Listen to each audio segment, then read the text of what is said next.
কিছুদিন বাদে তো তোর বিয়ে, এবার রান্না বান্না শিখতে হবে তো। যা, ছোলার ডিপেটে রাখা আছে, গিয়ে ভিজিয়ে দে।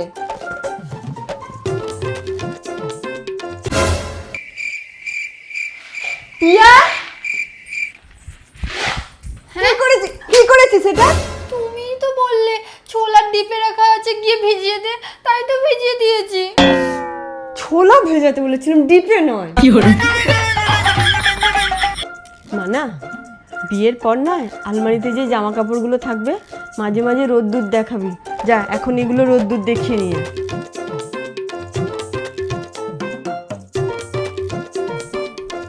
কি রে, জামা কাপড়গুলো এক্ষুনি নিয়ে চলে এলি? আরে তুমি তো রোদ্দুর দেখাতে বললে, তাই আমি ওদের এরম ভাবে রোদ্দুর দেখালাম আর নিয়ে চলে এলাম। রোদ্দুর দেখানো মানে রোদ্দুরে মিলে দিয়ে আসা। গাদি গোতা করে একটা।